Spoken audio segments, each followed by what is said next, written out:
अस्सलाम वालेकुम students, hope so आप सब ठीक ठाक होगे और बिल्कुल साथ खैरियत से होगे और अपने फाइनल्स की तैयारी आप लोग कर रहे होगे स्टूडेंट्स।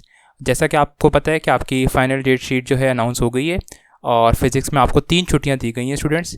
तो कोशिश करें कि छुट्टियां थोड़ी सी कम हैं देखा जाए तो, लेकिन कोशिश करें आप अपनी 70-80% तैयारी जो है आप अपने इन छुट्टियों में कर लें जो आपको पेपर से पहले दी गई हैं। और कोशिश करें कि जो बड़े बड़े चैप्टर्स हैं उनको लाजमी कर लें। उन 3 दिनों के लिए आप कोशिश करें आप रिवीजन रखें अपनी।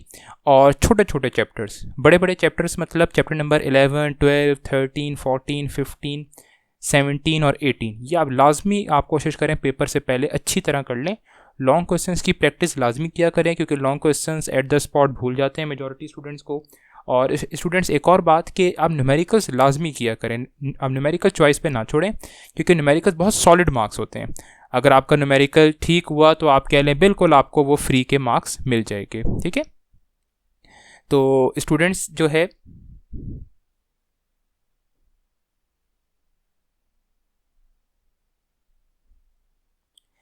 जो लास्ट टाइम हमने चैप्टर नंबर 13 डिस्कस किया था, तो आज हम without any delay chapter number 14 start करते हैं।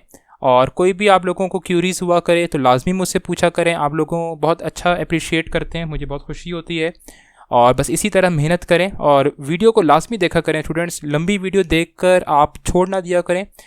उसको बेशक स्पीड में देख लिया करें, आधे घंटे में भी अगर आप अपना पूरा चैप्टर एक दफ़ा रिवाइज कर लेते हैं तो उसमें आपका ही फ़ायदा होगा, ठीक है। तो स्टूडेंट्स ये क्वेश्चंस मैंने आप लोगों को प्रोवाइड कर दिए थे जो कि इंपॉर्टेंट क्वेश्चंस चैप्टर के बीच बीच में से, और जो है इसमें अब पास पेपर क्वेश्चंस, इसमें स्टूडेंट्स कोई एक्सरसाइज के क्वेश्चंस या अब थोड़े से टेक्निकल क्वेश्चंस मैंने ऐड नहीं किए हुए, ये सिर्फ पास पेपर के क्वेश्चंस हैं जो मैंने तकरीबन 2012 से 2019 तक किए हैं क्योंकि 2020 में पेपर हुआ नहीं है। और दूसरी चीज़ जो चैप्टर के बीच बीच में से क्वेश्चंस बन सकते हैं वो मैंने ऐड किए, ठीक है। तो चैप्टर नंबर 14 स्टार्ट करते हैं स्टूडेंट। सबसे पहला जो क्वेश्चन है स्टूडेंट आपके पास वो यहाँ पे है कि व्हाट डू यू यहाँ पे अंडरस्टैंड बाय इलेक्ट्रोमैग्नेटिक इंडक्शन, जो कि चैप्टर का नाम भी है। तो वो कह रहा है कि आप इलेक्ट्रोमैग्नेटिक इंडक्शन से क्या अंडरस्टैंड करते हैं, और ये 2016 में स्टूडेंट शॉर्ट क्वेश्चन में आपके पास आया भी है। तो स्टूडेंट इलेक्ट्रोमैग्नेटिक इंडक्शन है क्या, अगर आप इलेक्ट्रोमैग्नेटिक इंडक्शन की डेफिनेशन समझना चाहो, इलेक्ट्रोमैग्नेटिक इंडक्शन ही कहता है, समझ लें सर एक कॉइल है, देखिए मैंने एक कॉइल बनाई और समझ लें इस कॉइल में से कुछ ना कुछ मैग्नेटिक फ्लक्स गुजर रहा है, मैग्नेटिक फील्ड लाइंस गुजर रही हैं, ठीक है। काफ़ी सारी फील्ड लाइंस थी लेकिन सिर्फ हमारे कंसर्न की जो है वो फील्ड लाइंस हैं जो कि इस कंडक्टर में से पास कर रही हैं, ठीक है। अब इलेक्ट्रोमैग्नेटिक इंडक्शन ये कहता है कि अगर इस कंडक्टर में से आप किसी तरीके से ये जो मैग्नेटिक फील्ड लाइंस हैं या जो फ्लक्स है, इस फ्लक्स को अगर आप किसी तरीके से चेंज कर दो, चेंज करने का मतलब है कि या तो आप इन मैग्नेटिक फील्ड लाइंस को ज़्यादा कर दो या आप इन मैग्नेटिक फील्ड लाइंस को कम कर दो, तो इलेक्ट्रोमैग्नेटिक इंडक्शन ये कहता है कि इस कंडक्टर में जो है वो ईएमएफ इंड्यूस्ड हो जाएगा। तो ईएमएफ इज इंड्यूस्ड, ठीक है, जिसको आप इंड्यूस्ड ईएमएफ कहते हो। तो अब इसकी डेफिनेशन पे आते हैं। तो डेफिनेशन यही है कि व्हेन द मैग्नेटिक फ्लक्स, यहाँ पे लिंकिंग अ कंडक्टर, अब लिंकिंग अ कंडक्टर का मतलब है कि वो मैग्नेटिक फ्लक्स जो कि उस कंडक्टर में से गुजर रहा है, अगर आप उसको चेंज करोगे and EMF is induced in the conductor, this phenomena is called electromagnetic induction. तो इलेक्ट्रोमैग्नेटिक इंडक्शन में अगर आप किसी कंडक्टर में से जो फ्लक्स गुजर रहा है, जितनी फील्ड लाइंस गुजर रही हैं, उस फ्लक्स को अगर आप चेंज कर दो, बेशक कम करो या ज़्यादा करो, तो उस कंडक्टर में एक ईएमएफ मतलब वोल्टेज इंड्यूस होगा जिसको हम इलेक्ट्रोमैग्नेटिक इस हम फिनोमिना को इलेक्ट्रोमैग्नेटिक इंडक्शन, और वो जो वोल्टेज प्रोड्यूस होगा उसको हम नाम देते हैं इंड्यूस्ड ईएमएफ। अगला है स्टूडेंट बेसिक रिक्वायरमेंट क्या है, देखें इलेक्ट्रोमैग्नेटिक इंडक्शन की बेसिक रिक्वायरमेंट क्या आई। इलेक्ट्रोमैग्नेटिक इंडक्शन की बेसिक रिक्वायरमेंट यही आई कि आपने उस कंडक्टर में से जो है वो फ्लक्स चेंज करना है लाजमी, ठीक है। ये रिक्वायरमेंट नहीं है कि फ्लक्स ज़्यादा करें या कम करें, कोई भी तरीका कर सकते हो लेकिन बस चेंज करना है, ठीक है। और कंडक्टर ज़्यादातर हम कॉइल लेते हैं, ठीक है। अच्छा, अब स्टूडेंट काफ़ी सारे मेथड्स हैं अगर आपने जो है फ्लक्स चेंज करना है। समझ लें जिस तरह ये फ्लक्स जो है ये एक बार मैग्नेट प्रोड्यूस कर रहा था, ठीक है, बार मैग्नेट इस तरह नॉर्थ और एक साउथ है, और समझ लें ये एक कॉइल थी हमारे पास जिसके साथ हमने गल्वानोमीटर लगाया हुआ है, क्योंकि गल्वानोमीटर की प्रेजेंस से हमें पता चलेगा कि यहाँ पे ईएमएफ इंड्यूस हुआ है या नहीं हुआ। तो हो क्या सकता है, देखें वही बात है, आपको पता है कि मैग्नेटिक, अगर ये मैग्नेट दूर होगा तो इस कॉइल में से कम फील्ड लाइंस पास होंगी, ये मैग्नेट करीब चला जाएगा तो मैग्नेटिक फील्ड लाइन ज़्यादा हो जाएंगी। तो वही तरीका है, या तो आप इस मैग्नेट को मूव करो, पहला तरीका, या फिर आप इस कॉइल को मूव करो, है ना। तो ये सबसे पहला, अगर आप देखो यहाँ पे मेथड मैग्नेटिक फील्ड चेंज करने का, तो by moving a magnet towards और अवे फ्रॉम द कॉइल। देखें अगर मैं इस मैग्नेट को करीब लेकर जाऊँगा तो फ्लक्स क्या हो जाएगा, ज़्यादा हो जाएगा। लेकिन हमें कंसेप्ट तो सिर्फ चेंज से है, तो फ्लक्स चेंज हो गया। अगर आप इस मैग्नेट को दूर लेके जाओ तो फ्लक्स कम हो गया उस कॉइल में से, तो आप देखोगे सर फ्लक्स चेंज हो गया, तो मतलब ईएमएफ इंड्यूस होगा, है ना। तो पहला वो ये कि आप मैग्नेट को अवे करो या आप बेशक उसको टूवर्ड्स करके आप लेके जाओ। सेकेंड पॉइंट वही है कि या तो आप इस कॉइल को मैग्नेट के करीब आप लेके जाओ या आप इस कॉइल को दूर लेके जाओ। तो वही बात है ना, आप मैग्नेट को मूव ना कराओ लेकिन कॉइल को आप इस मैग्नेट के करीब या दूर लेके जा सकते हो। उस केस में भी क्या होगा, उस केस में भी फ्लक्स जो है वो चेंज होगा। अच्छा, तीसरी चीज़ क्या है, देखें अभी स्टूडेंट्स, कुछ मैग्नेटिक फील्ड लाइंस हैं जो कि इसमें से कॉइल में से पास नहीं कर रही क्योंकि इस कॉइल का एरिया कम है। अगर मैं किसी तरीके से इस कॉइल का एरिया बढ़ा दूँ तो अभी समझ लें, अब एरिया कम करने से पहले इसमें से फील्ड लाइंस गुजर रही थी, समझ लें 8। जब मैंने इसका एरिया बढ़ाया तो समझ लें इसमें से फील्ड लाइंस पास कर रही हैं 12। तो जैसे ही मैंने एरिया बढ़ाया, फील्ड लाइंस जो है वो 8 से कितनी हो गई, 12 हो गई। तो फ्लक्स क्या हुआ, चेंज हुआ ना फ्लक्स। तो फ्लक्स चेंज होने की वजह से इसमें क्या प्रोड्यूस हो जाएगा, इंड्यूस्ड ईएमएफ। लेकिन ये चीज़ याद रखें, ईएमएफ सिर्फ उस वक्त तक इंड्यूस्ड होगा जब तक एरिया चेंज हो रहा है। अगर आपने एरिया बढ़ाकर छोड़ दिया ना तो फिर ईएमएफ इंड्यूस नहीं होगा। ठीक है, आप एरिया को कम भी कर सकते हो, आप 12 से दोबारा 8 पे ले आओ, तो जब आप 12 से 8 लेकर आ रहे होगे तो दोबारा फ्लक्स चेंज हो रहा होगा, तो उस केस में भी ईएमएफ जो है वो इंड्यूस्ड होगा। अच्छा, सेकंड जो फोर्थ पॉइंट है वो है बाय रोटेटिंग द कॉइल। ठीक है, अब देखो इस केस में समझ लो मैक्सिमम फील्ड लाइंस पास कर रही हैं, 8 की 8 फील्ड लाइंस पास कर रही हैं। अब अगर मैं इस कॉइल को ना मूव कराऊँ ना इसका एरिया चेंज करूँ, लेकिन अगर मैं इस कॉइल को रोटेट कर दूँ, इस तरह रोटेट करूँ, अभी समझ लें मैक्सिमम पास कर रही हैं। अब जैसे ही मैंने इसको रोटेट करना स्टार्ट किया, समझ लें इसमें से फील्ड लाइंस हो गई 6 हो गई, और रोटेट किया मैग्नेटिक फील्ड लाइंस 4 हो गई, और रोटेट किया 2 हो गई। तो मेरी अब रोटेशन से क्या हो रहा है, मेरी असल में रोटेशन से ये हो रहा है कि इस कॉइल के क्रॉस मैग्नेटिक फ्लक्स चेंज हो रहा है। ठीक है, तो आप इसकी रोटेशन से भी कर सकते हो। और आसान अल्फाज में अगर मैं आपको कहूँ तो आप ये फॉर्मूला याद कर लें, phi is equal to BA cos theta. तो और अगर आपने phi में चेंज लेकर आना हो तो आप फिर, अब आप देखें मैंने ब्रैकेट लगा दी, तो डेल्टा स्टैंड कर रहा है चेंज। तो आप चेंज किस किस में लेकर आ सकते हो, आप चेंज बी में लेकर आ सकते हो, आप चेंज एरिया में लेकर आ सकते हो, और आप चेंज जो है वो थीटा में लेकर आ सकते हो। अब बी का मतलब यही है कि आप या तो उस कॉइल को मूव कराएं या मैग्नेट को मूव कराएं। डेल्टा ए का मतलब है कि या तो आप उस कॉइल का एरिया कम करें या ज़्यादा करें, और डेल्टा थीटा का मतलब है कि आप उस कॉइल की ओरिएंटेशन चेंज करें। तो इन तीनों में से अगर आप कोई भी एक काम करें तो डेल्टा फाई जो है वो प्रोड्यूस होगा, मतलब फ्लक्स चेंज होगा और ईएमएफ इंड्यूस हो जाएगा। अच्छा, नेक्स्ट स्टूडेंट्स जो हमारे पास क्वेश्चन है वो है, अब डिस्क्राइब 2 लॉस ऑफ यहाँ पे फेरेडे इलेक्ट्रोमैग्नेटिक इंडक्शन। आपको पता है फेरेडे जो साइंटिस्ट थे उन्होंने इलेक्ट्रोमैग्नेटिक इंडक्शन पे 2 लॉस प्रपोज किए थे। अच्छा, एक चीज़ याद रखें स्टूडेंट, 2 लॉस तो हैं। एक लॉ आपको बताता है कि ईएमएफ इंड्यूस करने का तरीका क्या है। ठीक है, अगर आपने ईएमएफ इंड्यूस कराना है उसका तरीका क्या होगा। सेकंड ये बताता है कि अगर आपको ईएमएफ इंड्यूस कराना है तो वो ईएमएफ की वैल्यू किस पे डिपेंड करती है, ईएमएफ ज़्यादा या कम कब होगा। ठीक है, पहला मेथड एक क्वांटिटेटिव कह लो क्वालिटेटिव है, जो ये बताएगा ईएमएफ को प्रोड्यूस करने का तरीका क्या है। सेकंड मेथड ये बताएगा कि ईएमएफ की क्वांटिटी किस पे डिपेंड कर रही है, कि ईएमएफ कम होगा या ज़्यादा होगा। ठीक है, तो पहला तरीका वही है जो ईएमएफ प्रोड्यूस करने का हमने डेफिनेशन में देखा कि when a conductor is placed in a changing magnetic field, this changing magnetic field induces an electromotive force in a conductor. वही बात है, अगर आप एक कंडक्टर लो, कॉइल लो, उसको आप ऐसी मैग्नेटिक फील्ड में रखो जो कि चेंज हो रही हो, कभी ज़्यादा हो रही हो, कम हो रही हो, तो मैग्नेटिक फील्ड चेंज होने से होगा क्या, मैग्नेटिक फील्ड चेंज होने से उस कंडक्टर के क्रॉस फ्लक्स चेंज होगा, और फ्लक्स चेंज होने की वजह से उस कॉइल में ईएमएफ इंड्यूस होगा। और ईएमएफ को यहाँ पे फुल फॉर्म में लिखा गया है इलेक्ट्रोमोटिव फोर्स। ठीक है, अच्छा अब अगला जो है फिर वो कह रहा है this EMF induced is called induced EMF. ठीक है, अब ये ईएमएफ तो इंड्यूस हो गया, अच्छा मतलब वोल्टेज इंड्यूस हो गया। अब स्टूडेंट देखें, ईएमएफ तो इंड्यूस हो गया, बेशक वो सर्किट अब ओपन है या क्लोज है। अगर ओपन होगा तब भी ईएमएफ इंड्यूस होगा, क्लोज होगा तब भी ईएमएफ इंड्यूस होगा। लेकिन करंट हमेशा तब फ्लो करता है, याद रखें स्टूडेंट, करंट हमेशा तब फ्लो करता है जब सर्किट आपके पास क्लोज हो। ठीक है, जैसे आप एक मार्केट से बैटरी लाते हैं तो वो आपको एक वोल्टेज मिल जाता है, ईएमएफ मिल जाता है। ठीक है, बेशक वो सर्किट अभी आपने बनाया नहीं होता, किसी चीज़ में लगाया नहीं होता, लेकिन ईएमएफ एग्जिस्ट कर रहा होता है। लेकिन करंट तब फ्लो करता है जब आप उसको किसी सर्किट में प्लेस करते हो, मतलब जब सर्किट क्लोज होता है। तो वो कह रहा है this induced EMF is called induced, and if the circuit is closed the current will also यहाँ पे सर्कुलेट। और कह रहे हैं वो जो करंट जो अब सर्कुलेट करेगा वो असल में इंड्यूस्ड ईएमएफ की वजह से प्रोड्यूस हुआ है, तो उसको आप नाम देते हो इंड्यूस्ड करंट। ठीक है, तो ये पहला लॉ था।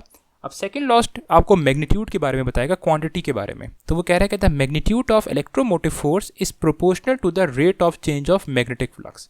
ठीक है। तो वो जो ईएमएफ का जो मैग्नीट्यूड है ना कि ईएमएफ कम होगा या ज़्यादा होगा, वो डिपेंड करता है चेंज ऑफ मैग्नेटिक फ्लक्स, कि आप फ्लक्स में चेंज आप जो है यहाँ पे कितना लेकर आ रहे हो टाइम के लिहाज से, क्योंकि रेट आ रहा है। अब उसकी डेरिवेशन है, समझ लें फ्लक्स हमारे पास पहले जो था वो φ1 था, फिर हमने किसी तरीके से फ्लक्स चेंज करके φ2 कर दिया, तो हमारे पास फ्लक्स में चेंज कितना आया उसको हमने नाम दे दिया डेल्टा फाई। ठीक है, तो ये डेल्टा फाई अब इज इक्वल टू φ2 माइनस φ1, क्योंकि आप फाइनल माइनस इनिशियल करते हो। ठीक है, अच्छा अब अगर मैं फ्लक्स लिंकेज की बात करूं तो फ्लक्स लिंकेज याद रखें स्टूडेंट, ये होता है number of turns multiply by flux. तो ये मैंने कहा कि फ्लक्स लिंकेज मेरे पास आ गया n डेल्टा फाई, क्योंकि n जो है वो नंबर ऑफ टर्न्स हैं और डेल्टा फाई वो है जो कि उसका फ्लक्स चेंज हुआ। अब उसने डेफिनेशन में बात की है रेट। अब रेट का मतलब आता है कि टाइम के लिहाज से, तो rate of change of flux linkage क्या होगा, ये जो delta phi over delta T आया है इसको आप क्या कर दो n डेल्टा फाई ओवर, इसको आप क्या कर दोगे डेल्टा टी पे डिवाइड कर दोगे, तब रेट आ जाएगा। ठीक है, अब उसने कहा है कि अब अगर आप देखो फिजिक्स में तो हम ज़्यादातर डेल्टा यूज़ कर रहे होते हैं चेंज के लिए, लेकिन मैथ में जो है हम चेंज निकालते हैं डेरिवेटिव से, तो हमने इसकी जगह डेरिवेटिव लिख दिया। और ये एंटी टेस्ट में आपको बहुत हेल्प करेगा, क्योंकि एंटी टेस्ट में फ्लक्स दिया हुआ होता है आपको इन टर्म्स ऑफ इक्वेशन, और आपसे कहता है ईएमएफ निकाल के बताएं। तो ईएमएफ निकालने के लिए आप फ्लक्स वाली ही आप इक्वेशन का डेरिवेटिव लेते हो विद रिस्पेक्ट टू टाइम। ठीक है, प्री इंजीनियरिंग के जो और एफसीएस के स्टूडेंट्स हैं वो इस चीज़ को अंडरस्टैंड कर रहे होगे।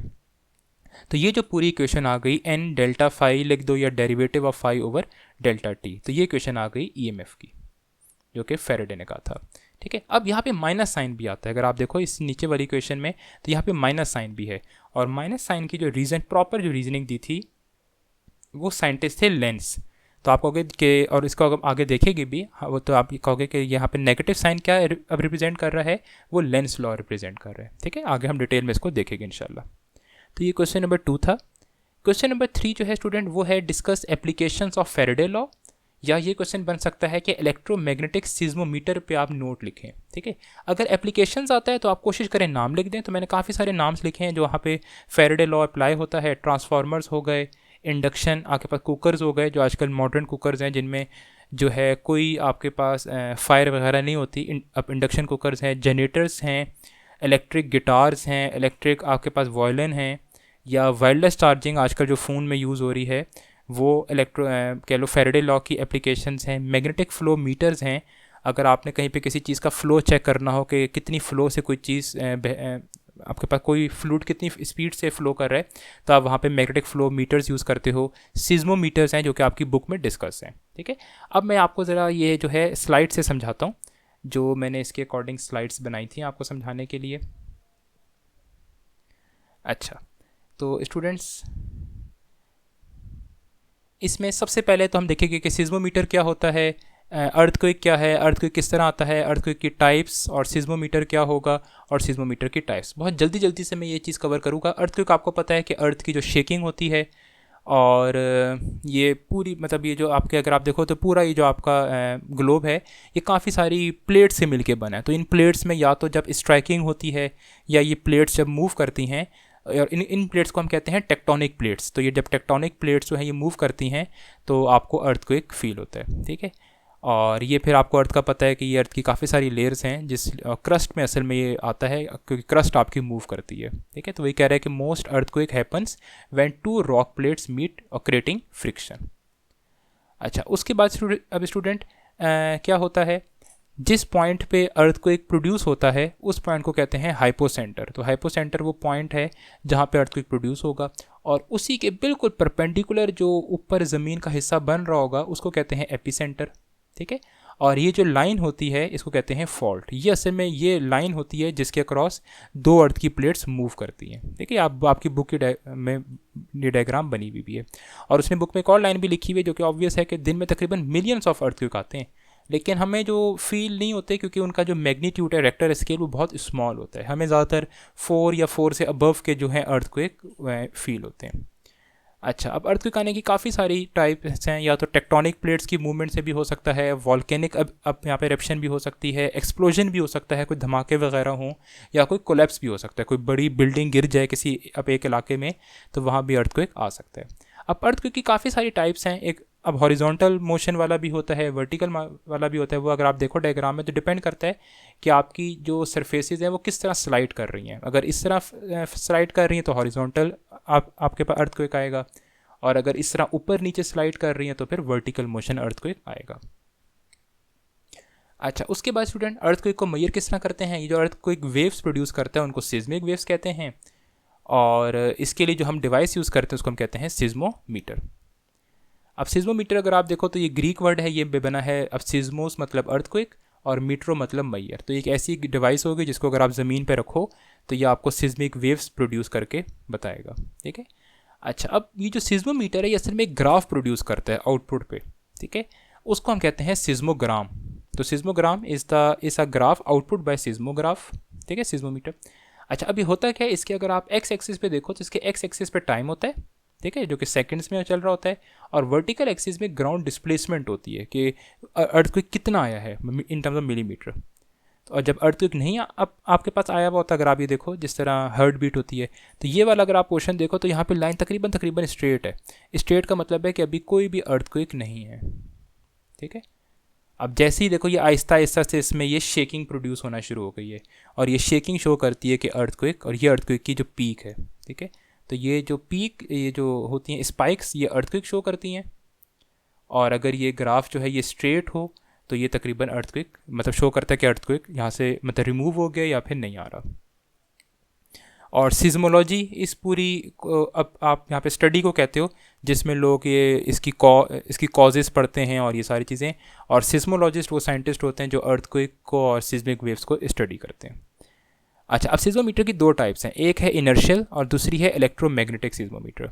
आपकी बुक में दोनों डिस्कस हैं। इनर्शियल जो है वो पेपर के पॉइंट ऑफ व्यू से इतना इंपॉर्टेंट नहीं है, तो वो मैं डिस्कस नहीं कराऊंगा, वो सिर्फ मैं आपको एक डायग्राम से चीज़ शो करा देता हूँ। इनर्शियल इसको इसलिए कहते हैं, आप देखो इसकी डायग्राम में देखो, एक मैस है जो कि एक ड्रम के साथ अटैच्ड है और उसमें एक पॉइंटर लगा हुआ है। ठीक है, अब होता क्या समझ लें, हम यहाँ पे वर्टिकल अर्थक्वेक कह रहे हैं जिसमें ज़मीन ऊपर नीचे होगी। ठीक है, अब होता क्या है, ये जो मैस है ना, काफ़ी ज़्यादा मैस, हैवी मैस होता है, इसके बाद इनर्शिया है। इनर्शिया मतलब ये अपनी स्टेट को, अगर ये अपनी जिस जगह पे है ये उसी जगह पे रहने की कोशिश करेगा। ठीक है, बेशक अर्थक्वेक ऊपर ज़मीन को करे या नीचे करे, और कौन सी चीज़ इसको हेल्प करेगी इसकी लोकेशन को मेंटेन रखने में, वो है ऊपर स्प्रिंग।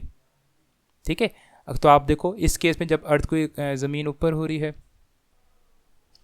तो स्टूडेंट्स अगर आप इसमें देखें तो ये मैस, बेशक अर्थ जो है वो ऊपर नीचे मूव कर रही है, लेकिन ये मैस अपनी इसी, अगर आप इस लाइन को फॉलो करो, ये जो डॉटेड लाइन बनी हुई है, तो ये अपने इसी लोकेशन के ऊपर है मैस। और वही इनर्शिया की प्रॉपर्टी की वजह से, क्योंकि इनर्शिया कहती है कि कोई भी बॉडी अपनी मोशन में रेजिस्ट कर, अगर वो रेस्ट में है तो वो रेस्ट में ही कोशिश करेगी, मोशन में तो मोशन में रहने की कोशिश करेगी। तो यहाँ बॉडी रेस्ट में थी, तो जब अर्थक्वेक आएगा भी तो ये बॉडी रेस्ट में रहने की ही कोशिश करेगी, और इसको सपोर्ट कौन करेगा रेस्ट में रहने के लिए, वो स्प्रिंग हेल्प करेगा। वरना अर्थक्वेक के साथ होना ये चाहिए था कि ये जो बॉडी है ये भी ऊपर नीचे मूव करती, लेकिन स्प्रिंग स्ट्रेच होकर इस बॉडी को इसकी लोकेशन में ही फिक्स रखेगा। ठीक है, और उसकी वजह से ये होगा क्योंकि ये ड्रम जो है रोटेटिंग ड्रम कर रहा है, जिस पे वाइट पेपर लगा होता है, ये ड्रम तो रोटेट कर रहा होता है, लेकिन जब और ये ड्रम ऊपर नीचे मूव करेगा, जिसकी वजह से इस ड्रम के ऊपर जो है वो पीक्स शो हो जाती हैं। ठीक है, तो ये आपको इनर्शियल सिज्मोमीटर समझ आएगा, तभी फिर आपको इलेक्ट्रोमैग्नेटिक सिज्मोमीटर भी समझ आएगा। तो आप ये चाहो तो आप ये डायग्राम भी देख सकते हो। ठीक है, इसमें अगर आप देखो तो इसमें यही चीज़ बनी हुई है, ये थोड़ी सी ज़रा आप कह लो यहाँ पे ज़्यादा उसमें डिटेल में बनी हुई है कि ये एक वेट है, ऊपर स्प्रिंग लगा हुआ है, और ये एक रोटेटिंग ड्रम है, और इस वेट के साथ एक पॉइंटर या पेन अटैच्ड है।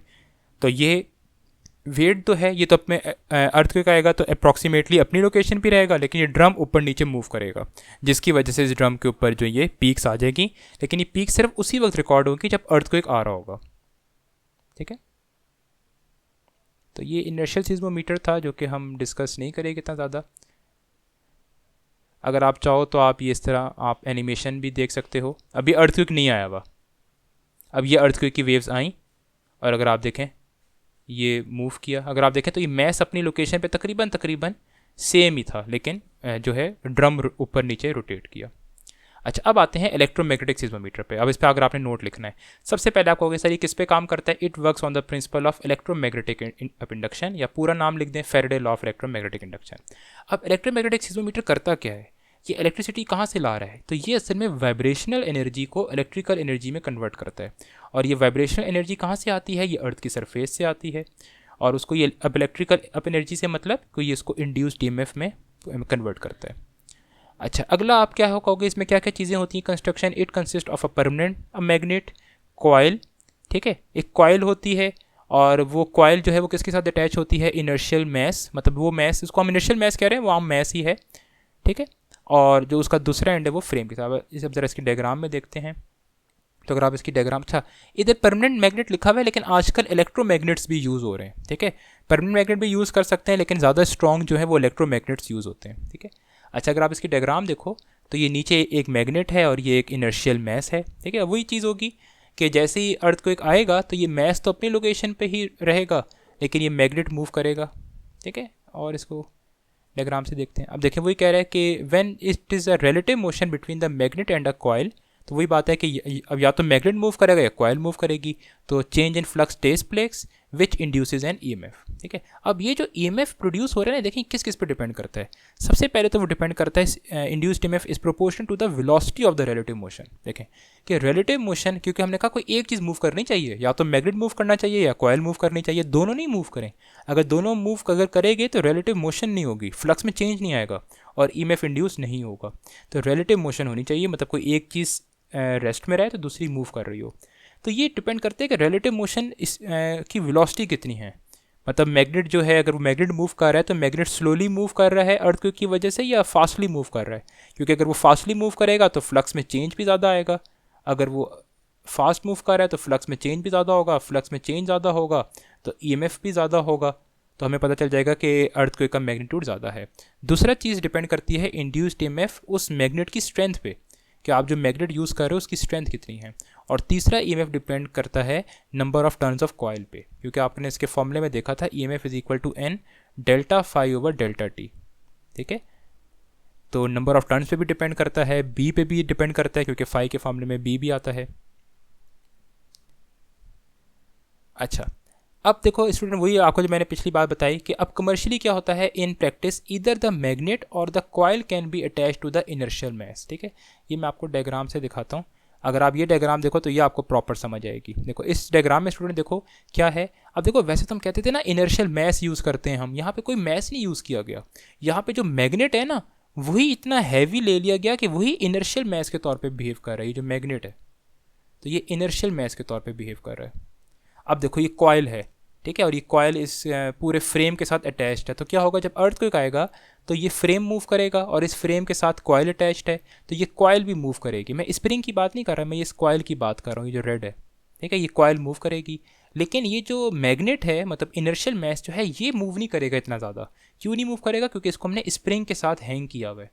तो स्प्रिंग्स की सपोर्ट लेते हुए ये अपनी जगह को मेंटेन रखेगा, उसी जगह पर रहेगा। लेकिन ये कॉयल की मजबूरी है, क्योंकि कॉयल जो है ये फ्रेम के साथ अटैच्ड है, तो ये कॉयल मूव करेगी ऊपर नीचे, मैग्नेट इसी लोकेशन पे रहेगा, जिसकी वजह से इस कॉयल में जो है, इस कॉयल में फ्लक्स चेंज होगा, और उस फ्लक्स चेंज होने की वजह से ईएमएफ इंड्यूस होगा। और आपके पास ये देखें वोल्ट मीटर लगा हुआ है, ये वोल्ट मीटर आपको फिर बता देगा वोल्टेज प्रोड्यूस हो रहा है, तो इसका मतलब है कि अर्थक्वेक आया है। तो नेक्स्ट पॉइंट यही है कि in this seismometer coil is fix to the frame. देखिए वही कह रहा है कि कॉयल तो फ्रेम के साथ फिक्स्ड है and moves with the earth. The magnet यहाँ पे suspended by the spring has inertia. वो कह रहे हैं मैग्नेट इतना हैवी ले ली, उसके पास इनर्शिया है, and does not move instantaneously with the coil. वही बात आई ना कि मैग्नेट भी हो सकता है मूव करे, लेकिन वो देखें जिस तरह वही बात है कि आप किसी की बात सुने लेकिन उस पर एक्शन थोड़ा सा देर से शो करें। तो मैग्नेट जो है वो अर्थक्वेक आने के जैसे अर्थक्वेक आएगा उस वक्त मूव नहीं करेगा, क्योंकि उस वक्त स्प्रिंग खिंच जाएगी, तो वो हो सकता है थोड़ा सा लेट रिस्पॉन्स करे, थोड़ा सा लेट मूव करे। तो वो कह रहे हैं so there is a relative motion between the magnet and the coil. जिस तरह दो गाड़ियाँ हैं, एक दोनों गाड़ियों ने जाना है, लेकिन एक गाड़ी फ़ौरन से स्टार्ट हो गई, एक गाड़ी थोड़ा सा ज़रा डिले स्टार्ट हुई, तो रिलेटिव मोशन तो प्रोड्यूस होगी उनके दरमियान, ठीक है। और आपकी बुक में जो है वो ये वाली डायग्राम बनी है, ये मैं आपको शो कर भी देता हूँ। तो अगर आप ये वाली डायग्राम देखो तो आपकी डायग्राम ये बना हुआ है कि ये आपने एक फ्रेम लिया, उसमें ये आपने जो स्प्रिंग लगा के ये मैग्नेट हैंग किया हुआ है, ये मैग्नेट है असल में स्टूडेंट्स, ठीक है, ये परमानेंट मैग्नेट है। और मैग्नेट स्प्रिंग के साथ है, तो मतलब मैग्नेट जो है इनर्शियल मैस के तौर पे बिहेव कर रहा है, ठीक है।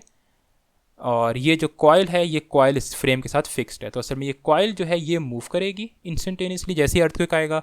और ये मैग्नेट जो है ये इनर्शिया की वजह से मूव नहीं करेगा, जिसकी वजह से रिलेटिव मोशन होगी, कॉइल में ईएमएफ इंड्यूस होगा और आप कह दोगे कि सर अर्थक्वेक प्रोड्यूस हुआ है। ठीक है, तो इस तरह से हम मेजर करते हैं।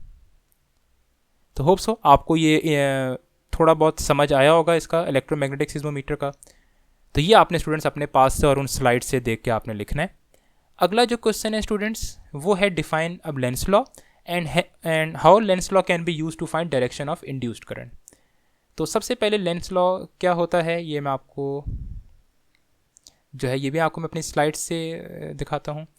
सबसे पहले लेंस लॉ जो है वो 1834 में एक साइंटिस्ट है जिन्होंने एमिल लेंस, उन्होंने कहा the induce current will flow in such a direction so as to oppose the cause that produces. देखें लेंस लॉ ने ये कहा कि इंड्यूस्ड ईएमएफ किसी सर्किट में जिस वजह से प्रोड्यूस होता है ना, वो इंड्यूस करंट फ्लो ही इस तरीके से करेगा कि वो अपने कॉज को अपोज करे।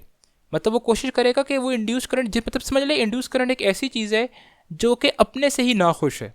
तो अगर किसी सर्किट में इंड्यूस करंट प्रोड्यूस भी होगा ना, तो वो फ्लो ही हमेशा ऐसा करेगा, मतलब ऐसी फ्लो करने से ऐसी मैग्नेटिक फील्ड बनाएगा कि वो अपनी कॉज को ही ख़त्म कर दे। और कॉज को ख़त्म करने से होगा क्या, ताकि वो फ्लो ही ना करे, प्रोड्यूस ही ना हो। ठीक है, अब असल में हमने कहा ना कि अपने कॉज को अपोज करता है, और हमें पता है इंड्यूस करंट का कॉज क्या है। इंड्यूस करंट का कॉज है चेंजिंग मैग्नेटिक फ्लक्स। तो असल में वो मैग्नेटिक चेंज जो मैग्नेटिक फ्लक्स हो रही होती है ना, उसको अपोज करता है। ठीक है, वो कोशिश करेगा कि फ्लक्स में चेंज ना आए, क्योंकि वो प्रोड्यूस ही मैग्नेटिक फ्लक्स के चेंज होने की वजह से प्रोड्यूस कर रहा है। तो देखें वही मैंने पॉइंट लिखा, if the induce current is produce due to increase in flux. अगर इंड्यूस करंट प्रोड्यूस ही किसकी वजह से हो रहा है, फ्लक्स के ज़्यादा होने की वजह से, तो लेंस लॉ क्या कोशिश करेगा, इंड्यूस करंट क्या कोशिश करेगा कि उसमें फ्लक्स क्या हो, डिक्रीज हो। अगर इंड्यूस करंट प्रोड्यूस ही किस वजह से हो रहा है, फ्लक्स में कम होने की वजह से प्रोड्यूस हो रहा है, तो ये इंड्यूस करंट कोशिश करेगा कि उस सर्किट में फ्लक्स जो है वो ज़्यादा हो जाए। ठीक है, तो ये चीज़ आपने याद रखनी है कि वो अपने कॉज को अपोज करता है। तो in other words you can say induce current is not happy with the cause which is producing it. ठीक है, तो वो चेंज इन फ्लक्स को रेजिस्ट करेगा। सिर्फ वो खुश कब होगा, जब कोई फ्लक्स में चेंज ही ना आ रहा हो। ठीक है, तो क्योंकि फिर फ्लक्स में चेंज आने की वजह से इंड्यूस करंट ही नहीं होगा वो, है ना। और ये क्वेश्चन जब मैंने पीछे भी डिस्कस की, और इसमें आपको मैंने कहा था कि ये माइनस साइन जो है, the negative sign simply reminds us that the induced current opposes the changing magnetic flux that causes the induced current. तो ये नेगेटिव साइन यही शो करता है कि इंड्यूस्ड ईएमएफ की डायरेक्शन इस तरह की होगी कि वो अपने कॉज को ही क्या करेगा, अपोज करेगा। अगला जो है ये मैं आपको थोड़ा सा इसकी डेमोन्स्ट्रेशन से थोड़ा सा आइडिया आपको बता देता हूँ। समझ लें जिस तरह ये पहला केस है कि इस कॉयल में इंड्यूस करंट प्रोड्यूस हो रहा है इस मैग्नेट के करीब जाने की वजह से, राइट साइड जाने की वजह से। तो होगा क्या स्टूडेंट, देखें होता यह है कि जब आप इस मैग्नेट को करीब लेकर जा रहे हो तो इस कॉयल में करंट प्रोड्यूस होगा, है ना, ऑब्वियस सी बात है। और हम कहते हैं जब किसी कॉयल में करंट प्रोड्यूस होता है तो वो कॉयल भी मैग्नेटिक फील्ड जनरेट करती है। ठीक है, अब होगा क्या, जैसे इस कॉयल में करंट प्रोड्यूस होगा ना, ये कॉयल भी मैग्नेट बन जाएगी। और अभी हमने कहा करंट इस तरह का फ्लो करता है कि करंट अपोज अपने कॉज को अपोज करेगा। तो इस कॉयल में करंट किस वजह से प्रोड्यूस हो रहा है, इस कॉयल में करंट प्रोड्यूस हो रहा है इस मैग्नेट के करीब जाने की वजह से। तो वो इस मैग्नेट को दूर करने की कोशिश करेगा। और मैग्नेट को दूर किस तरह करेगा, मैग्नेट को दूर इस तरह करेगा, वो मैग्नेट को रिपेल करेगा। और मैग्नेट को रिपेल करने के लिए वो क्या करेगा स्टूडेंट, अपने इस साइड पे, मतलब इस साइड पे नॉर्थ डेवलप कर लेगा और इस साइड पे साउथ डेवलप कर लेगा। ठीक है, अब अगर आप केस 2 देखो, केस 2 में क्या है, हम इस मैग्नेट को दूर लेकर जा रहे हैं। तो मैग्नेट को दूर लेकर जाने की वजह से भी कॉयल में फ्लक्स चेंज हुआ, फ्लक्स चेंज होने की वजह से कॉयल में करंट प्रोड्यूस हो गया। ठीक है, अब देखें, अब जो फ्लक्स में चेंज आ रहा है इस कॉयल में, वो आ रहा है इस मैग्नेट के दूर जाने की वजह से। तो वो इसको भी अपोज करेगा। अब मैग्नेट को दूर लेके जा रहे हैं ना, वो इसको रोकने के लिए इसको करीब खींचेगा। और करीब किस तरह खींचेगा, ताकि वो इसके नॉर्थ को अपनी तरफ खींचे। और नॉर्थ को खींचने के लिए वो अपनी इस साइड पे साउथ डेवलप कर लेगा और दूसरी साइड पे नॉर्थ डेवलप कर लेगा। तो लेंस लॉ बड़ी कॉम्प्लेक्स चीज़ है। मतलब अगर आप मैग्नेट को दूर लेकर जा रहे हो तो वो मैग्नेट को करीब करने की कोशिश करेगा, मैग्नेट को आप करीब लेकर जा रहे हो तो वो दूर करने की कोशिश करेगा, है ना। तो वो दोनों केसेस में आपसे अनहैप्पी होता है इंड्यूस करंट। यही लेंस लॉ की डेफिनेशन है। और ऐसा क्यों करता है वो भी हम नेक्स्ट टॉपिक में देखेंगे। और सिर्फ वो खुश कब होगा, खुश तब होगा जब आप मैग्नेट को मूव ही ना करा रहे हो, ना करीब लेके जा रहे हो ना दूर लेके जा रहे हो। क्योंकि उस केस में फ्लक्स चेंज ही नहीं होगा। जब फ्लक्स चेंज नहीं होगा तो इंड्यूस करंट नहीं होगा। जब इंड्यूस करंट नहीं होगा तो कोई नॉर्थ और साउथ पोल भी नहीं बनेगा। ठीक है,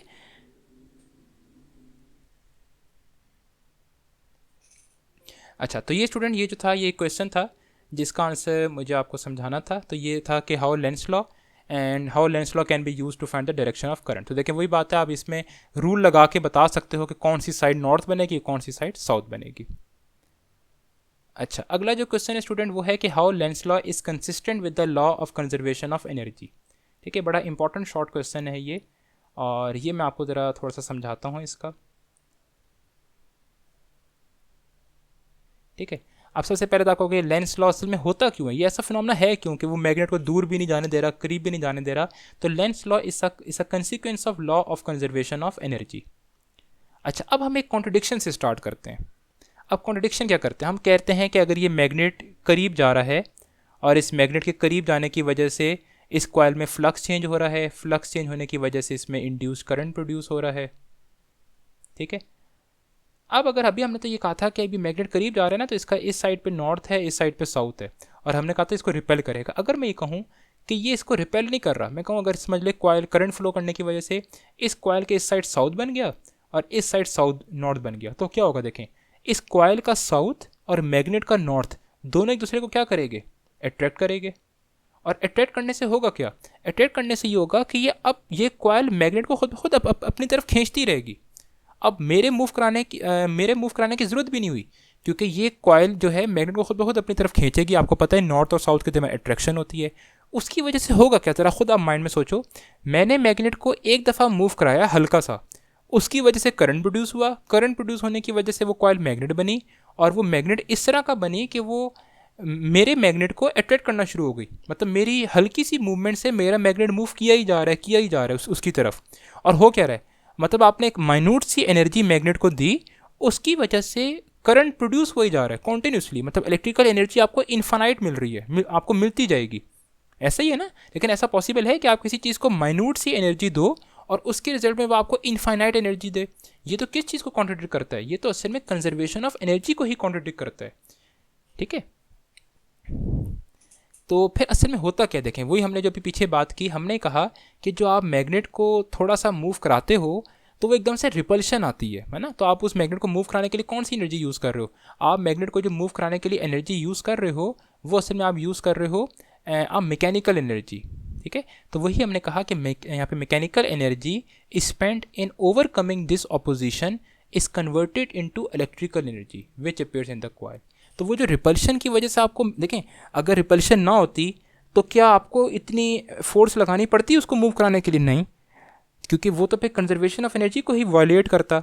तो वो जो आपको अब रिपल्शन को या ऑपोजिशन को ओवरकम करने के लिए जो मैकेनिकल एनर्जी प्रोवाइड करनी पड़ रही है in terms of force and energy, वो असल में उस कॉइल में कन्वर्ट हो रही है इलेक्ट्रिकल एनर्जी में। ठीक है,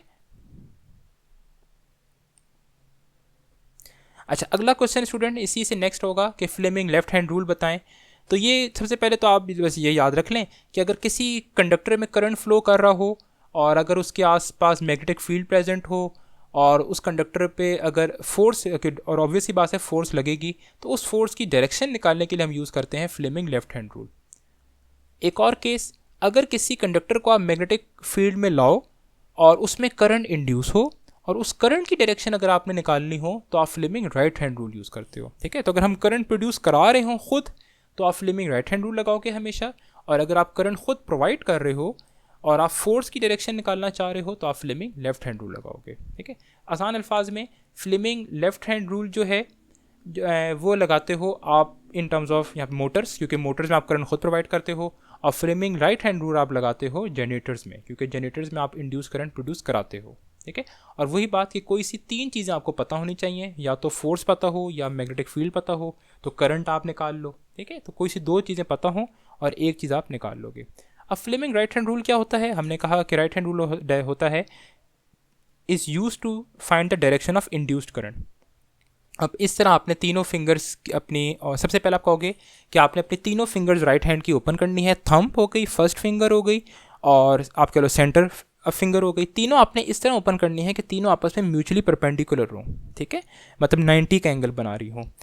और फिर आपने क्या कहोगे कि सर थंब क्या शो करेगा, थंब शो करेगा मोशन ऑफ कंडक्टर, कि मैं कंडक्टर को किस साइड मूव करा रहा हूँ। फर्स्ट फिंगर या फोर फिंगर क्या शो करेगी, ये शो करेगी मैग्नेटिक फील्ड, और जो मेरी सेकंड फिंगर है या वो शो करेगी इंड्यूस करंट की डायरेक्शन। और ज़्यादातर हमें ये इंड्यूस करंट की डायरेक्शन ही निकालनी होती है। ठीक है, हमें थंब की डायरेक्शन पता होती है, मतलब हमें ये पता होता है कि हमें जो है हम यहाँ पे कंडक्टर को किस डायरेक्शन में मूव करा रहे हैं ये भी हमें पता होता है, मैग्नेटिक फील्ड किस डायरेक्शन में है ये भी हमें पता होता है, और हमने जो चीज़ निकालनी होती है इंड्यूस करंट की डायरेक्शन। अच्छा, तो ये स्टूडेंट्स जो है वो इसकी अब डेफिनेशन है। आप कहोगे stretch out the forefinger और middle finger and the thumb of your right hand so that they are at right angle to one and other, mutually perpendicular मतलब। और हमने कहा कि फोर फिंगर मतलब first finger points in the direction of magnetic field, thumb क्या point करेगा, thumb point करेगा direction of motion of conductor, then the middle finger will point in the direction of induced current. तो आपको दो चीज़ें पता हैं, मैग्नेटिक फील्ड की डायरेक्शन और फोर्स की डायरेक्शन, और आप इंड्यूस करंट की डायरेक्शन खुद निकाल लोगे।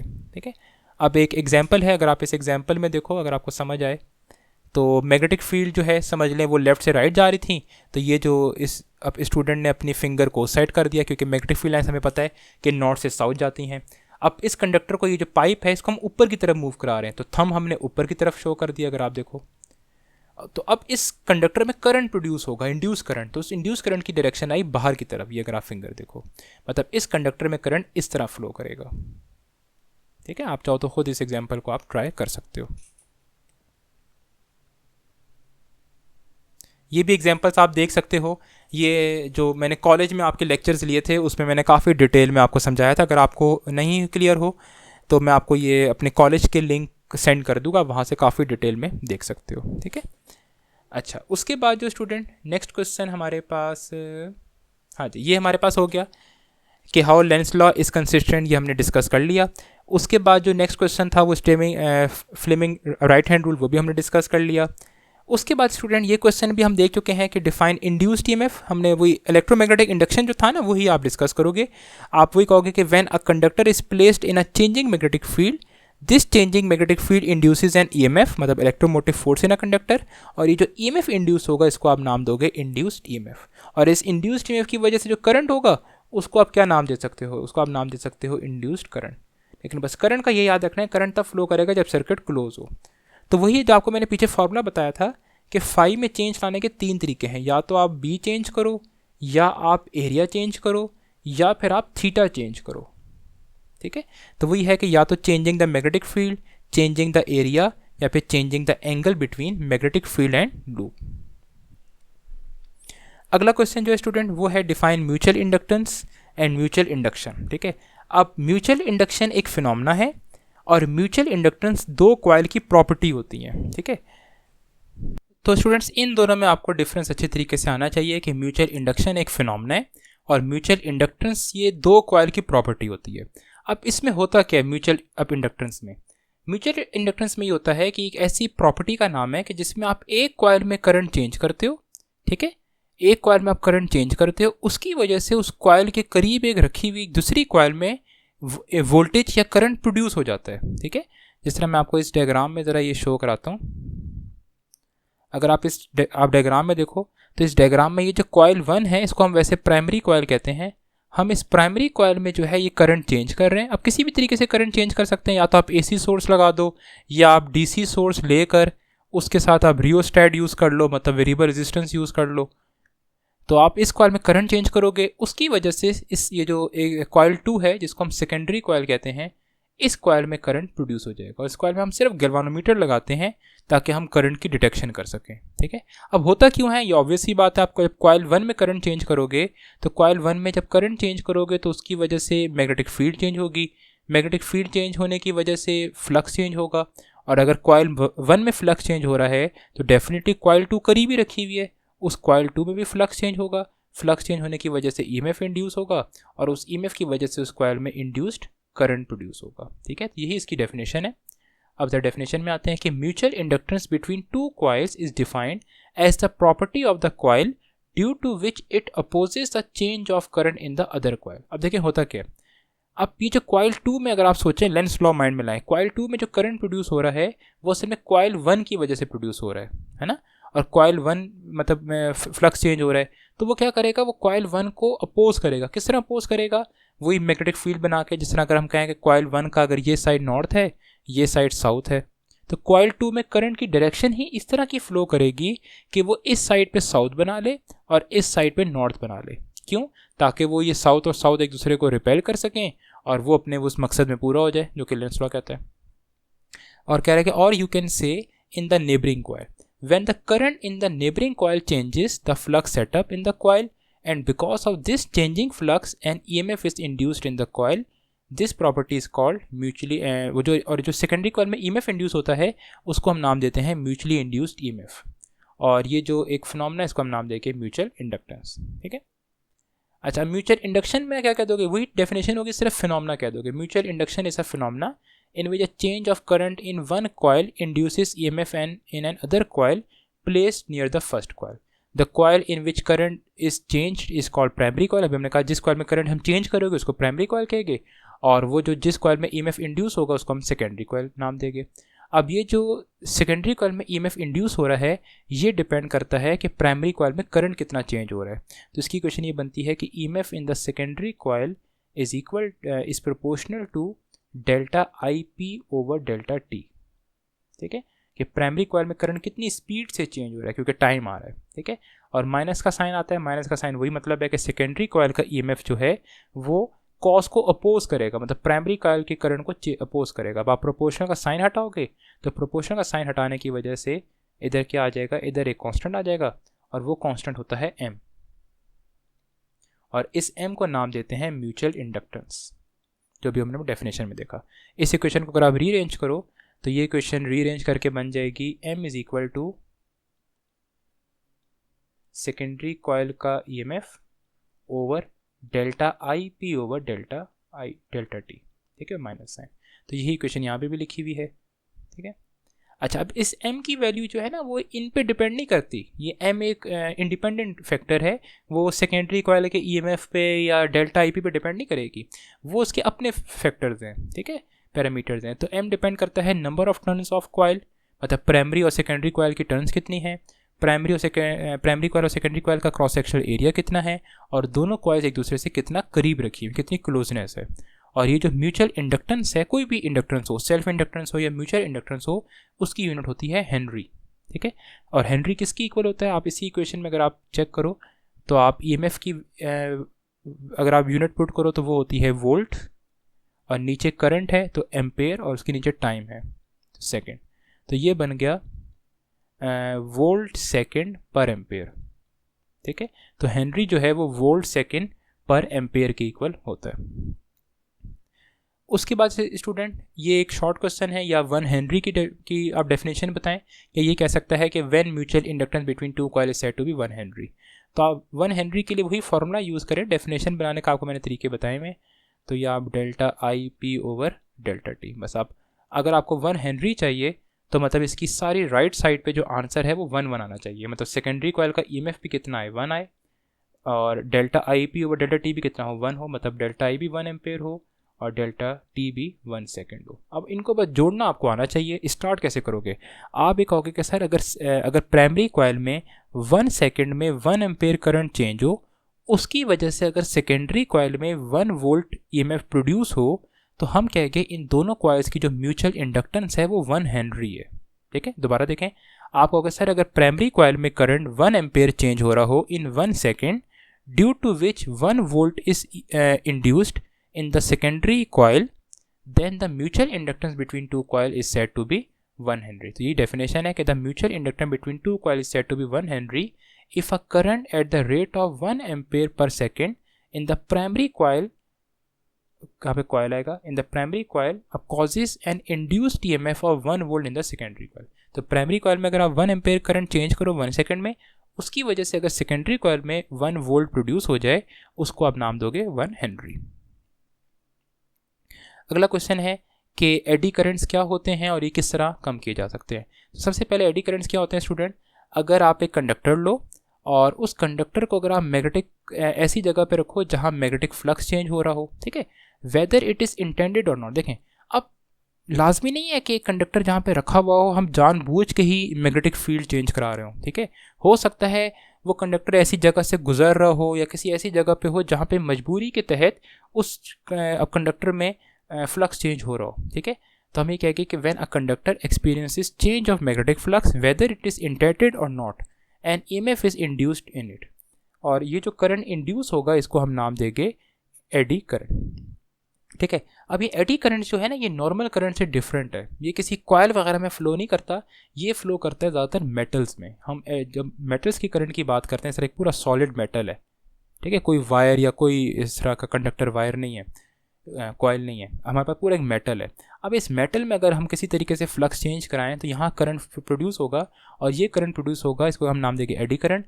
और ये current in the form of circles होता है, लूप्स होते हैं, इस तरह ये लूप्स फ्लो करते हैं करंट के, और ये फ्लो करते रहते हैं उस वक्त तक जब तक इस आप इस कंडक्टर में फ्लक्स चेंज करा रहे हो। ठीक है, अब देखें वही बात है, एडी करंट प्रोड्यूस करने के दो तरीके हैं। या तो वही तरीका है, या तो मेटल मूव, क्योंकि हमने कहा था ना कि करंट इंड्यूस करने के दो क्या होता है, रिलेटिव मोशन।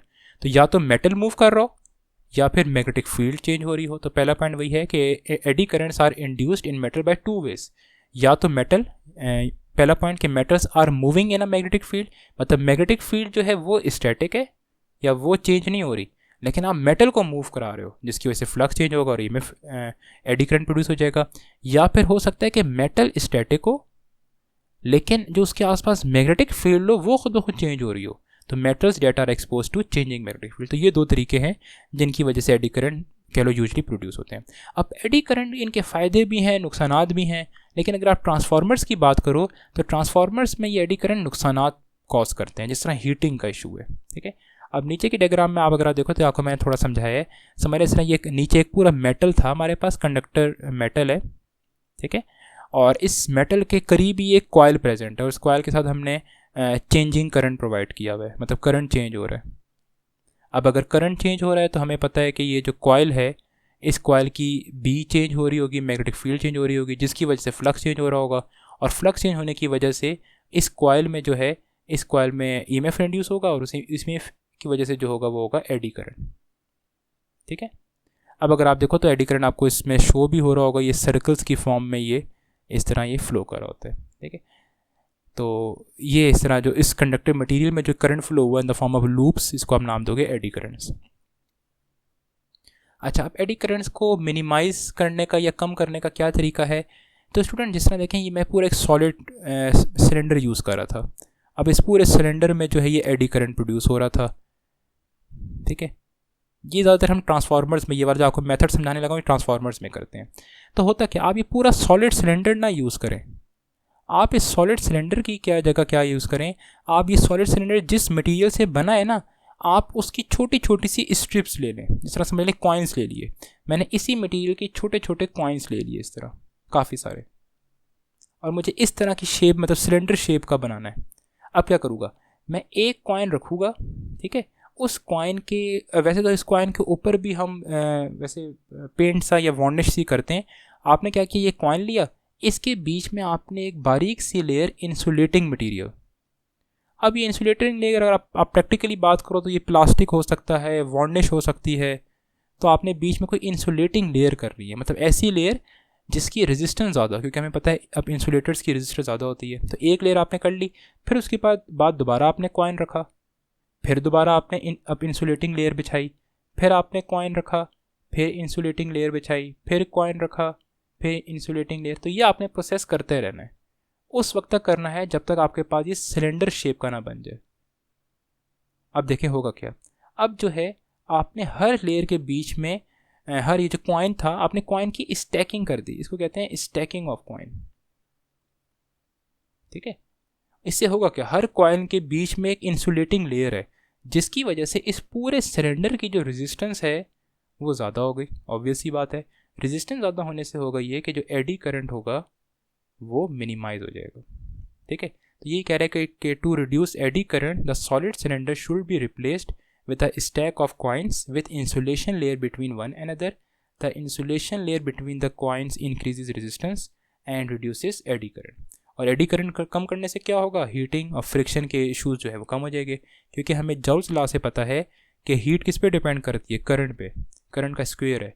तो अगर आई की वैल्यू कम हो जाएगी, एडी करंट कम हो जाएगा, तो हीटिंग इफेक्ट भी कम हो जाएगा।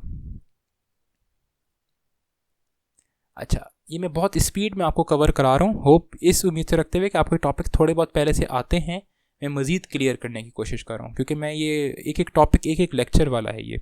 अगला है कि discuss the application of eddy current in metal detector. तो मैंने कहा ना एडी करंट के फ़ायदे भी हैं, तो एडी करंट को आप मेटल डिटेक्टर में भी यूज़ कर सकते हो।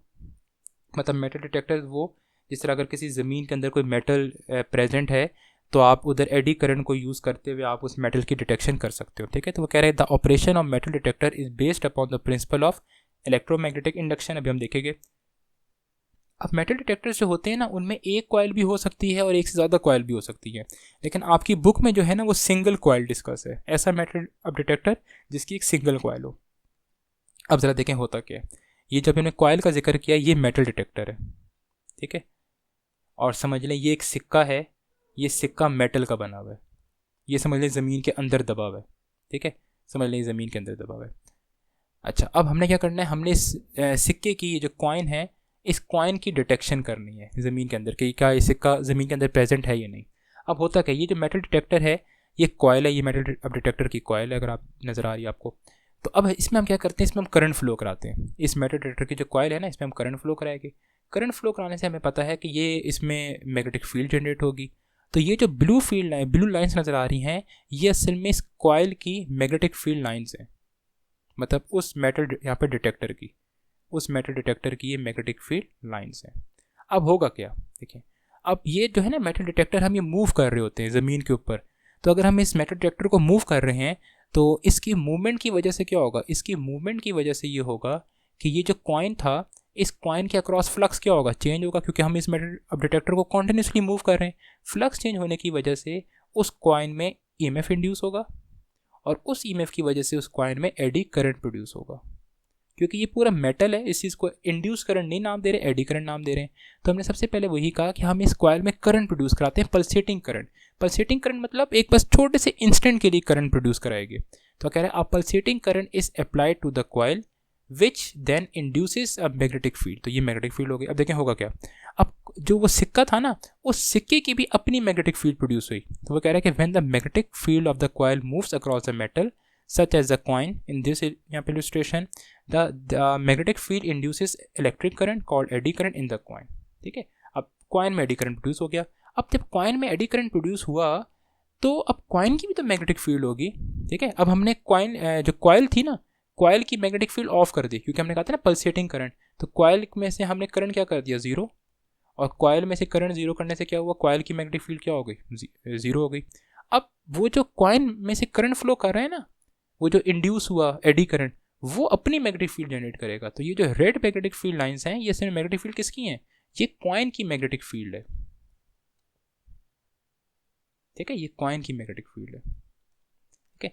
और वही बात है, लेंस लॉ कहता है कि जो कॉइन की मैग्नेटिक फील्ड होगी वो आपकी मैग्नेटिक फील्ड से ऑपोजिट होगी। तो वही कह रहा है कि the eddy current induced their own magnetic field which is shown in red, which generates an opposite current in the coil which induces a signal indicating the presence of metal. तो देखें होगा क्या, अब मैंने तो अपनी कॉइल की magnetic field of कर दी थी, लेकिन फिर भी इस कॉइल के अक्रॉस मैग्नेटिक फील्ड लाइंस कुछ गुजरी और उसकी वजह से इस कॉइल में करंट इंड्यूस हुआ। तो उस करंट से मुझे पता ये चला कि नीचे कोई ऐसी चीज़ प्रेजेंट है जिसने अपनी मैग्नेटिक फील्ड जनरेट की है, और वो क्या हो सकता है, वो कोई ना कोई मेटल ही हो सकता है, ठीक है। तो समरी ये, पहले आपने अपनी कॉइल में एक पल्सेटिंग करंट प्रोड्यूस किया, उस पल्सेटिंग करंट की वजह से उस कॉइन में करंट इंड्यूस हुआ, एडी करंट इंड्यूस हुआ, और उस एडी करंट ने अपनी एक मैग्नेटिक फील्ड बनाई। अब मैंने कॉइल का करंट ज़ीरो कर दिया, लेकिन फिर भी उस कॉइल में करंट प्रोड्यूस हुआ। वो इस वजह से प्रोड्यूस हुआ क्योंकि अब नीचे जो मेटल था ना कॉइन, उसने अपनी मैग्नेटिक फील्ड की वजह से ऊपर जो है वो एक सिग्नल सा प्रोड्यूस किया। तो इस वजह से, और अगर नीचे मेटल ना होता तो फिर नीचे कोई करंट नहीं प्रोड्यूस होता, एडी करंट, और कोई हमें सिग्नल भी रिसीव नहीं होता। अगला है describe the principle of AC motor. इस पर इंशाल्लाह मैं एक सेपरेट वीडियो बनाऊंगा जिसमें मैं एसी मोटर काफ़ी डिटेल में डिस्कस करूंगा, तो वो मैं अभी डिस्कस नहीं करा रहा आप लोगों को। अगला जो क्वेश्चन है कि what do you understand by the term back EMF in Motors. ये बहुत इंपॉर्टेंट टॉपिक है जो कुछ स्टूडेंट्स ने शायद कवर नहीं भी किया हुआ कि बैक ईएमएफ इफेक्ट क्या होता है। तो स्टूडेंट देखें, बैक ईएमएफ क्या है। एक मोटर जो है ना, मोटर क्या है, इसको आपने करंट प्रोवाइड किया हुआ है, और करंट प्रोवाइड करने की वजह से वो मैग्नेटिक फील्ड में क्या कर रही है, रोटेट कर रही है। और हमें पता है अगर कोई भी एक कॉइल मैग्नेटिक फील्ड में रोटेट करे तो उसमें एक ईएमएफ इंड्यूस्ड होता है, ठीक है। उस ईएमएफ को कहते हैं back EMF effect in motor. तो मोटर हमने कहा motor is just like a generator running in reverse. Motor एक जनरेटर की तरह ही है, क्योंकि देखो उसमें भी कॉयल रोटेट करी, सिर्फ जनरेटर में वो कॉयल हम खुद रोटेट करा रहे होते हैं और मोटर में जो है वो कॉयल करंट की वजह से रोटेट कर रही है। तो वो कह रहे हैं कि when the coil of the motor rotates across a magnetic field with, अब जो मोटर डिस्कस करें ना, मोटर में हम खुद बैटरी लगाते हैं जिसकी वजह से वो कॉयल रोटेट कर रही है। तो वो कह रहा है आपने जो उसको बैटरी लगाई हुई है जिसकी वजह से वो रोटेट कर रही है, उस बैटरी को हमने कह दिया V, और उस कॉयल की रोटेशन की वजह से उसमें एक ईएमएफ इंड्यूस होगा जिसको हमने नाम दे दिया ईएमएफ एप्सिलॉन। ठीक है, तो V वो वोल्टेज है जिसकी वजह से कॉयल रोटेट कर रही है, और कॉयल की रोटेशन की वजह से जो ईएमएफ इंड्यूस हो रहा है उसको हम नाम दे रहे हैं एप्सिलॉन। और लेंस लॉ कहता है कि ये जो इंड्यूस्ड ईएमएफ होगा, अब लेंस लॉ कहता है कि ये जो ईएमएफ इंड्यूस होगा ये आपके वोल्टेज को अपोज करेगा, इसलिए इस ईएमएफ को नाम देते हैं बैक ईएमएफ। तो this induced EMF is called back EMF because it opposes the EMF running the motor. देखें ईएमएफ इंड्यूस्ड ईएमएफ प्रोड्यूस किस वजह से हो रहा है, वो मोटर की मोशन की वजह से, मोटर के घूमने की वजह से। और मोटर को घुमा कौन रहा है, मोटर को घुमा रहा है ये वोल्टेज V। तो इस ईएमएफ का जो इंड्यूस्ड ईएमएफ है उसका ये काम होगा कि बैटरी के वोल्टेज को अपोज करना। ठीक है, तो दो सर्किट में वोल्टेजेस हो गए, एक वोल्टेज V हो गया जो कि बैटरी की वजह से है, और एक ईएमएफ हो गया इंड्यूस्ड ईएमएफ या बैक ईएमएफ जो कि उस कह लो कि कॉइल की मोशन की वजह से है। ठीक है, तो दो वोल्टेज, तो नेट क्या होगा, नेट दोनों ऑपोजिट है क्योंकि दोनों एक दूसरे ईएमएफ जो इंड्यूस हो रहा है वो बैटरी की वोल्टेज को अपोज करेगा, तो इसकी पोलैरिटी उससे डिफरेंट होगी। तो net EMF is the sum of supply EMF and the opposite back EMF. ठीक है, तो ये अगर आप नेट ईएमएफ की इक्वेशन देखो तो V माइनस एप्सिलॉन, और माइनस साइन इसलिए इंडिकेट किया रहा है क्योंकि बैक ईएमएफ जो है वो सप्लाई ईएमएफ से जो है वो ऑपोजिट होता है। अब अगर मैं कहूँ कि उस में कॉयल की रेजिस्टेंस R है और सर्किट में करंट I फ्लो कर रहा है, तो करंट की इक्वेशन होती है कि सर्किट में नेट ईएमएफ ओवर R। तो नेट ईएमएफ की जगह आप उसकी इक्वेशन पुट कर दें तो इक्वेशन बन गई I is equal to V minus E over R। अब ये याद रखें ये V जो है ये बैटरी वाला वोल्टेज है, ये कांस्टेंट है, ये कभी भी कम या ज़्यादा नहीं हो सकता V। लेकिन ये जो एप्सिलॉन है क्योंकि ये उस कॉयल की मोशन पे डिपेंड कर रहा है, कॉयल अगर घूम रही होगी तभी epsilon in back EMF exist करेगा और इसको बैक ईएमएफ नाम देते हैं। ठीक है, तो ये एक चेंज हो सकता है, R भी कांस्टेंट है। ठीक है, अच्छा अब इसमें केसेस हैं जो आपने समझने हैं। सबसे पहला केस है कि when the motor is just started. अब देखिए मोटर अभी बिल्कुल चलना शुरू, इस तरह आप पंखे की, अपने घर में पंखे की एग्जांपल समझें। अभी आपने पंखा ऑन किया है, जब पंखा आपने ऑन किया है तो पंखे की उस वक्त स्पीड क्या होगी, बहुत स्लो होगी। जब पंखा बहुत स्लोली, मतलब पंखे के अंदर जो कॉइल है बहुत स्लोली मूव कर रही है, उसकी वजह से फ्लक्स में क्या चेंज आ रहा होगा, फ्लक्स में चेंज भी क्या आ रहा होगा, बहुत कम आ रहा होगा, तकरीबन 0 आ रहा होगा। जब फ्लक्स में कोई चेंज ही नहीं आ रहा तो बैक ईएमएफ कितना होगा, तो बैक ईएमएफ भी उस केस में क्या होगा, बैक ईएमएफ भी उस केस में तकरीबन 0 ही होगा। ठीक है, और अगर आप देखें करंट की इक्वेशन तो V minus epsilon over R है, तो एप्सिलॉन की वैल्यू क्या हो गई, बहुत स्मॉल हो गई, तकरीबन 0 हो गई। तो इस केस में क्योंकि I का, अगर आप ये देखो I का एप्सिलॉन के साथ डायरेक्ट रिलेशनशिप नहीं है क्योंकि बीच में माइनस का साइन है, तो I का एप्सिलॉन के साथ इन्वर्स रिलेशनशिप है। तो अगर बैक ईएमएफ बहुत कम होगा तो करंट क्या फ्लो करेगा, ज़्यादा फ्लो करेगा। तो वही कह रहे हैं कि when the motor is just started back EMF is almost 0 क्योंकि उस मोटर की स्पीड स्लो होती है, hence a large current passes through the coil. अगला जो है कि मोटर की अब स्पीड बढ़ना शुरू हो गई। अब मोटर की स्पीड बढ़ना शुरू हो गई तो मोटर की स्पीड अब अगर ज़्यादा हो रही है तो आप कहोगे कि अब डेफिनेटली कॉइल ज़्यादा स्पीड से घूम रही है, तो अब बैक ईएमएफ क्या होगा, अब बैक ईएमएफ भी आपके पास ज़्यादा होगा। ठीक है, जब बैक ईएमएफ ज़्यादा होगा क्योंकि तो वही बात है I is equal to V minus epsilon over R। अब एप्सिलॉन की वैल्यू मतलब बैक ईएमएफ की वैल्यू ज़्यादा हो गई तो करंट की वैल्यू क्या हो जाएगी, करंट की वैल्यू कम हो जाएगी क्योंकि अब ऑब्वियस ही बात है V तो एक कांस्टेंट है, अब आप V में से एक बड़ी वैल्यू माइनस कर रहे हो, तो अगर आप V में से बड़ी वैल्यू माइनस कर रहे हो तो ये पूरा आंसर आपके पास छोटा हो जाएगा। तो वही है कि as the motor speeds up the back EMF increases and the current becomes smaller and smaller. लेकिन कह रहे करंट इतना स्मॉल नहीं हो जाता कि मोटर ही बंद हो जाए क्योंकि मोटर रोटेट ही करंट की वजह से कर रही है। तो कह रहे current however the current is sufficient to provide torque on the coil to drive the load and to overcome losses. तो कह रहे करंट इतना तो होता है कि मोटर कम से कम अपने जिस लोड को, जिस तरह समझ ले पंखा है, पंखे के जो ब्लेड्स लगे हुए हैं तो पंखा कम से कम इतना तो करंट एग्जिस्ट करेगा फिर भी कि पंखा अपने उन ब्लेड्स को मूव करा सके, फ्रिक्शन को ओवरकम कर सके, ठीक है, टॉर्क प्रोड्यूस कर सके। क्योंकि एक चीज़ याद रखें जो मोटर में टॉर्क प्रोड्यूस होता है उसका ये सिंपल सा फॉर्मूला है NIAB cos अल्फा। तो मोटर का टॉर्क डिपेंड ही किस पे करता है, करंट पे, मतलब मोटर की रोटेशन डिपेंड ही करंट पे कर रही है। अच्छा, अगला जो केस है, अब मोटर की स्पीड, जरा पंखा ऐसा ऐसा तेज़ होते होते अब पंखा जो है अपनी मैक्सिमम ऑपरेटिंग स्पीड पे चला गया। मतलब कंपनी ने एक डिफाइन किया हुआ होता है कि ये इसकी मैक्सिमम ऑपरेटिंग, जैसे आप पंखे का देखो, पंखे का डिमर आप उसकी स्पीड मैक्सिमम एक लिमिट तक कर सकते हो, उससे ज़्यादा नहीं कर सकते, है ना। तो पंखा अपनी मैक्सिमम स्पीड पे चल रहा है, ठीक है। अब पंखे की जो स्पीड है वो कांस्टेंट हो गई, पंखा ना तेज़ हो रहा है ना ऐसा हो रहा है, समझ ले मोटर है, मोटर अपनी कांस्टेंट स्पीड पे चल रही है। जब मोटर अपनी कांस्टेंट स्पीड पे चल रही है तो उसकी वजह से बैक ईएमएफ भी क्या होगा, बैक ईएमएफ भी एक कांस्टेंट हो गया, ना बैक ईएमएफ कम हो रहा है ना ज़्यादा हो रहा है ना। उसकी वजह से अब आपके पास जो मोटर में करंट भी क्या होगा, अब कांस्टेंट होगा, क्योंकि ये चीज़, बाकी सारी चीज़ें तो कांस्टेंट है, वी और आर तो पहले से कांस्टेंट है, अब ईएमएफ भी कांस्टेंट प्रोड्यूस हो रहा है, तो आपके पास कांस्टेंट करंट एक फ्लो करेगा, ठीक है। अच्छा, अब अगर मैं क्या करूं, अब ज़रा आप समझें, अब समझ ले पंखा ही है, ठीक है, पंखा अपनी फुल स्पीड पे चल रहा है।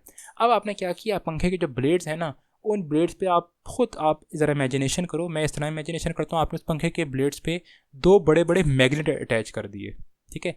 तो पंखे का एकदम से लोड क्या हो गया, ज़्यादा हो गया ना, आपने उस पंखे के ऊपर कोई भारी चीज़ लगा दी, तो उस लोड अप्लाई करने से होगा क्या। अब देखिए, लोड का मतलब है आपने कोई चीज़ लगा दी पंखे के, जिस तरह ब्लेड्स के ऊपर आपने बड़े बड़े मैग्नेट लगा दिए, तो वो लोड लगाने से होगा क्या, लोड लगाने से ये होगा कि पंखे की जो स्पीड है वो स्पीड क्या हो जाएगी, स्लो डाउन हो जाएगी। अब जब पंखे की स्पीड स्लो डाउन हो गई तो बैक ईएमएफ क्या हो जाएगा, बैक ईएमएफ तो देखें डिपेंड ही किस पे करता है, पंखे की स्पीड पे डायरेक्टली प्रोपोर्शनल है, पंखा तेज़ घूमेगा बैक ईएमएफ ज़्यादा होगा, कम स्मॉल घूमेगा तो बैक ईएमएफ कम होगा। तो एकदम से लोड लगाने से क्या हुआ, पंखे की स्पीड स्लो हो गई, स्पीड स्लो होने की वजह से बैक ईएमएफ क्या हो जाएगा, एकदम से डिक्रीज हो जाएगा। जब बैक ईएमएफ डिक्रीज हो जाएगा तो सर्किट में करंट क्या होगा, अब देखें बैक ईएमएफ डिक्रीज हुआ तो सर्किट में करंट क्या हो जाएगा, सर्किट में करंट जो है वो इंक्रीज हो जाएगा। तो जब आप लोड लगाते हो ना तो पंखे में एकदम से जो है वो करंट ज़्यादा हो, और करंट ज़्यादा ये असल में होता क्यों है, अगर आप इसकी एक और वजह से आप समझो, पंखा करंट इसलिए ज़्यादा प्रोड्यूस करता है ताकि वो अपने में और टॉर्क प्रोड्यूस करे। मतलब जिस तरह समझ लें कि एक बंदा भाग रहा था अपनी फुल स्पीड पे, अब आपने उस बंदे के ऊपर कोई एक और चीज़ भारी सी कोई आपने अब बोरी रख दी, तो वो बंदा अपनी अब ज़्यादा एनर्जी लगाएगा ताकि वो उसी स्पीड से भाग सके। इसी तरह जब आपने जैसे उस पर लोड लगाते हो, ये सारा फिनोमेना होता है, करंट ज़्यादा होने की कोशिश करता है ताकि वो अपनी पहली वाली ही स्पीड को मेंटेन कर सके, ठीक है। तो आप कहोगे when the load is applied the speed of the motor is reduced which reduces the back EMF and hence the current increases in the motor and torque to cope with the increase load. मतलब जो load आपने increase किया है ना, वो कोशिश ये करेगा कि उसी के अकॉर्डिंग वो अपने टॉर्क को भी बढ़ाए, और टॉर्क को किस तरह बढ़ाएगा, करंट इंक्रीज करने से। अच्छा, अगला जो क्वेश्चन है वो मैंने इसी के साथ वैसे लिख दिया है, वैसे ही टॉपिक का हिस्सा है कि what happens to the motor when it is अब ओवरलोडेड बियॉन्ड इट लिमिट। 2012 में एक क्वेश्चन भी आया है कि अगर आप एक मोटर को उसकी लिमिट से भी ज़्यादा जो है ओवरलोड कर दो, जिस तरह पंखे के साथ आप कोई बहुत भारी सी चीज़ लगा दो, तो उससे क्या होगा, देखें उससे पंखे की स्पीड क्या हो जाएगी, उससे पंखे की स्पीड तकरीबन जीरो हो जाएगी अप्रॉक्सीमेटली। हम मानते हैं पंखे का बिल्कुल ही पंखा रुक गया, आपने इतनी हैवी चीज़ लगा दी, अब पंखा जब रुक गया तो बैक ईएमएफ कितना हो गया, डेफिनेटली जब पंखा घूम ही नहीं रहा, उसकी कॉइल घूम ही नहीं रही, तो बैक ईएमएफ भी तकरीबन क्या हो गया, जीरो हो गया। जब बैक ईएमएफ जीरो हो गया, अभी आपको मैंने कहा आई और एप्सिलॉन के दरमियान इन्वर्स रिलेशनशिप है, अगर आपको ऐसे ही याद करना है, तो एप्सिलॉन तकरीबन ख़त्म हो गया, तो करंट क्या हो जाएगा, करंट बहुत ज़्यादा हो जाएगा। अब करंट इतना ज़्यादा हो जाएगा कि वो जो कॉइल की वाइंडिंग है, हो सकता है वो कॉइल की वाइंडिंग ही जल जाए, ठीक है। तो if the motor is overloaded it slows down, अब consequently the back EMF decreases and allows the motor to draw more current. If the motor is overloaded beyond its limit, or if it stops the motor from moving, the back EMF will approximately be equal to zero and the current will be so high enough to burn out the motor coil winding. तो बाज़ दफ़ा ऐसा होता है, मुझे याद है बचपन में हमने ये काम किया था कि जी पंखे को हमने हाथ से रोक लिया था, जैसे पंखा स्टार्ट हुआ था तो हमने बिल्कुल ही उस वक्त पंखे को हाथ से रोक लिया था, तो पंखा हम तो अपने लिहाज से मजाक समझ रहे थे, लेकिन वही हुआ कि पंखा कोशिश कर रहा था घूमने की, वो पंखे की कॉइल घूम नहीं रही थी, उसकी वजह से बैक में प्रोड्यूस नहीं हो रहा था, करंट मैक्सिमम फ्लो होता जा रहा था उसमें आहिस्ता आहिस्ता, और एक वक्त ये आया कि खुशबू आना शुरू हो गई, तो वो पंखा हमारा मतलब उसकी सारी वाइंडिंग जल चुकी थी, और पंखे की वाइंडिंग अच्छा खासा मेहनती और कॉस्टली काम है, ठीक है। अब इससे बचाने के लिए जो आजकल नई मोटर्स हैं उनमें करते क्या हैं, देखो मसला ये लो स्पीड पे आता है, मतलब जब मोटर स्लो चलना शुरू हो जाए या आप उस पर हैवी लोड लगा दो तो करंट मसला है ना, तो करंट को रेजिस्ट करने के लिए, कम करने के लिए क्या यूज़ करेंगे, रेजिस्टर।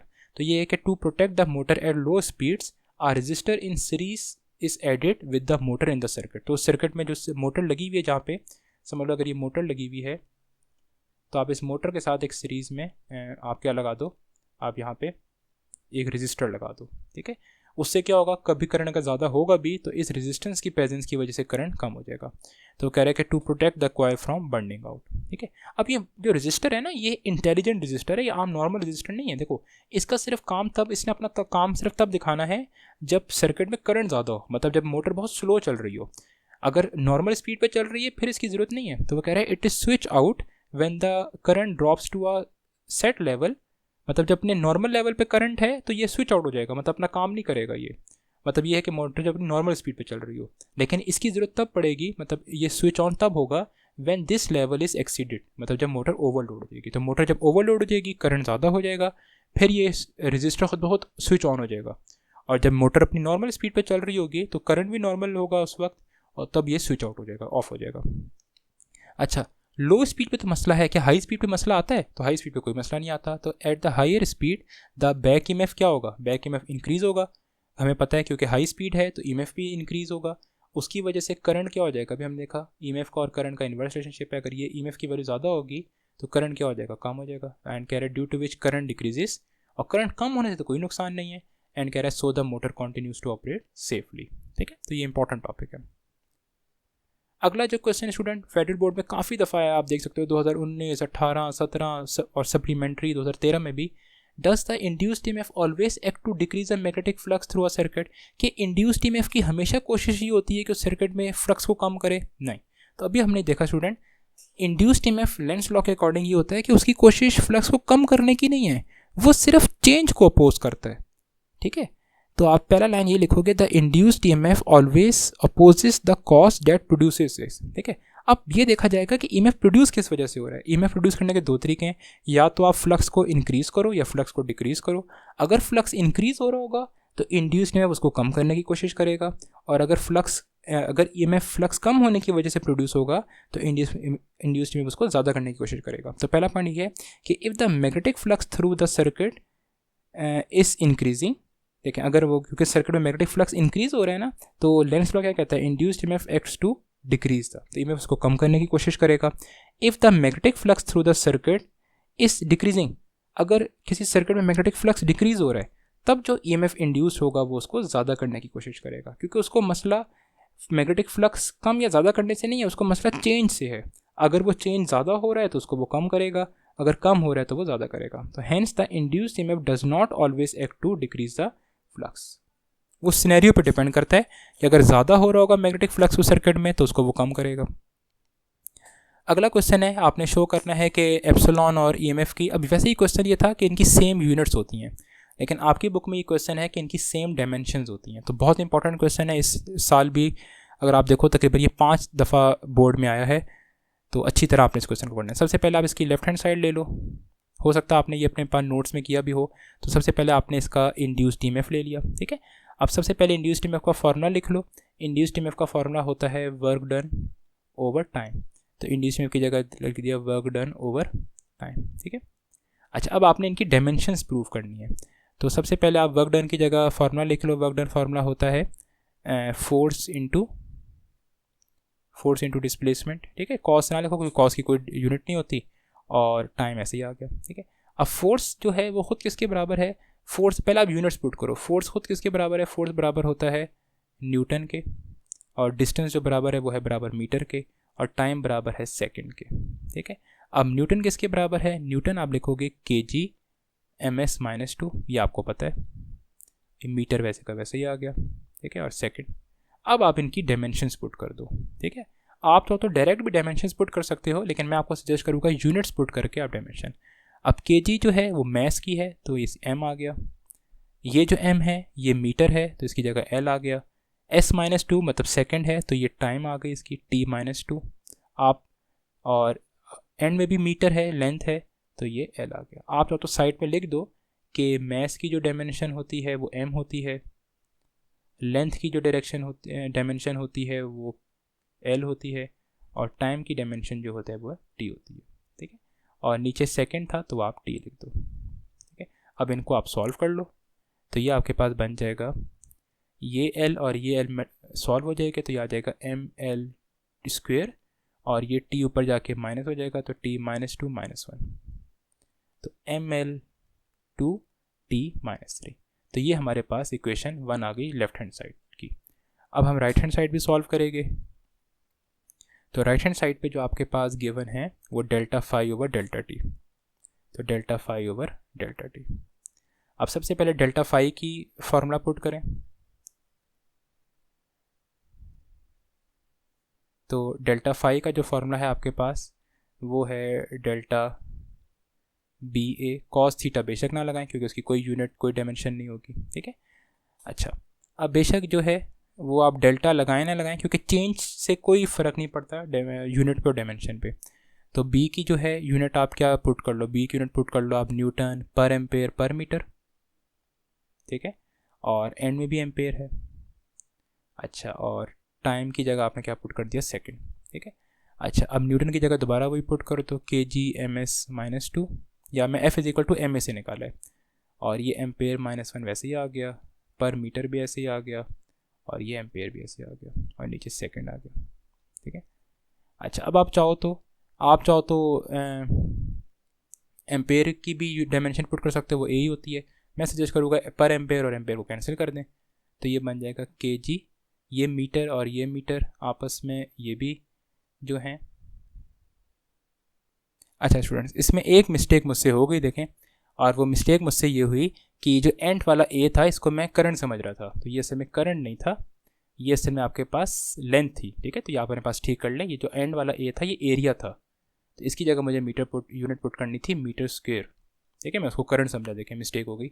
अब इसको सॉल्व कर लेते हैं, तो क्या होगा, ये मीटर ये पर मीटर कैंसिल हो गए। ठीक है, तो और ये क्या बचा, मीटर स्क्वेयर, और ये सेकंड ऊपर जाके -3 हो जाएगा। अब आप इनकी डायमेंशंस पुट कर दो, तो केजी की यूनिट जो आ गई वो डायमेंशन एम आ गई, एम मीटर स्क्वेयर है तो इसकी एल आ गई एल स्क्वेयर, और सेकंड है तो इसकी t-3 आ गई। आप तो साइड पे यहाँ पे लिख भी दो कि किसकी डायमेंशन कौन सी है। तो ये हमारे पास इक्वेशन 2 आ गई, और इक्वेशन 2 अगर आप देखो तो इक्वेशन 1 और इक्वेशन 2 सेम आई है, तो आप कह सकते हो कि from equation 1 and 2 left hand side is equal to right hand side, मतलब आप लिख सकते हो कि epsilon and delta phi over delta t have same dimensions, दोनों की सेम डायमेंशंस है। ठीक है, आप चाहो तो स्टार्ट से भी डायमेंशंस पुट कर सकते हो या यूनिट पुट करके कर लो। ठीक है, अच्छा एक क्वेश्चन जो है ये आपके मॉडल पेपर में भी दिया हुआ है जो फेडरल बोर्ड ने बना के भेजा है, और 2015 में भी आया है, और वो कह रहा है a suspended magnet is oscillating freely in a horizontal plane.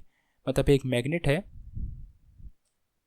इस तरह समझ लीजिए एक मैग्नेट है, और ये प्लेन में फ्रीली क्या कर रहा है, ऑस्किलेट कर रहा है, मतलब मूव कर रहा है इस तरह, कभी राइट जा रहा है कभी लेफ्ट जा रहा है। ठीक है, अच्छा अब वो कह रहा है the oscillations are strongly damped when a metal plate is placed near under the magnet. कह रहा है पहले ये फ्रीली मूव कर रहा था, मतलब समझ लें इस तरह आराम से, अगर मैं इसकी ऑस्किलेशन बनाऊँ इस तरह आराम आराम से मूव कर रहा था, समझ लें फ्रिक्शन कोई नहीं है, आराम आराम से मूव कर रहा था। अब क्या हुआ, आपने इसके नीचे एकदम से ला के एक मेटल प्लेट रख दी। ठीक है, ये आपने एक मेटल प्लेट रख दी, कह रहे जैसे ही आपने मेटल प्लेट रखी ना इसकी मूवमेंट एकदम से डैम्प्ड हो गई। डैम मतलब ये इतनी फ्रीली मूव नहीं कर पाया, मतलब देखें इस तरह पहले ये आराम आराम से मूव कर रहा था, अभी इसकी ऐसा ऑस्किलेशन कम होती गई, कम होते होते होते एकदम से ये प्लेट रुक जाएगी। इसको कहते हैं डैम्प्ड ऑस्किलेशन, कि पहले मूवमेंट ज़्यादा हो रही हो। इस तरह झूला है, झूला आपने किसी को दिया, पहले वो दूर तक गया, फिर कम गया, फिर और कम गया, फिर और कम गया, इसको डैम्प्ड ऑस्किलेशन कहते हैं। तो ये पहले वाली तब थी जब आपने कोई मेटल प्लेट नहीं रखी, और ये नीचे डैम्प्ड ऑस्किलेशन बनी जब आपने उसके नीचे मेटल प्लेट रख दी। अब ऐसा हुआ क्यों कि मेटल प्लेट रखने से उसकी ऑस्किलेशन डैम्प्ड क्यों हो गई? देखें ऑब्वियस ही बात है, जब ये मैग्नेट मूव कर रहा है, ऑस्किलेट कर रहा है, उसकी वजह से क्या होगा, ये मेटल प्लेट नीचे रखी हुई है, इस मेटल प्लेट में फ्लक्स चेंज होगा, फ्लक्स चेंज होने की वजह से ईएमएफ इंड्यूस होगा, ईएमएफ इंड्यूस होने की वजह से इसमें क्या प्रोड्यूस होगा, एडी करंट, क्योंकि मेटल में हमेशा एडी करंट नाम देते हैं। अच्छा अब लेंस लॉ क्या कहता है, लेंस लॉ ये कहता है कि वो एडी करंट या इंड्यूस करंट जिस वजह से प्रोड्यूस हो रहा होगा ना, उसी को अपोज करेगा। तो इस मेटल प्लेट में जो करंट प्रोड्यूस हो रहा है वो किसकी वजह से प्रोड्यूस हो रहा है? वो इस मैग्नेट की ऑस्किलेशन की वजह से। तो वो इस मेटल प्लेट में करंट की डायरेक्शन ऐसी प्रोड्यूस करेगा कि वो ऐसी मैग्नेटिक फील्ड जनरेट करे कि वो इसकी ऑस्किलेशंस को रोके।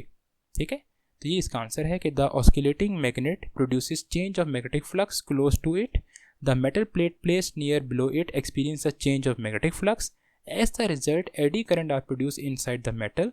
फिर लेंस लॉ क्या कहता है? According to Lenz law this eddy currents oppose the cause which produces is, और कौन प्रोड्यूस कर रहा है ये एडी करंट?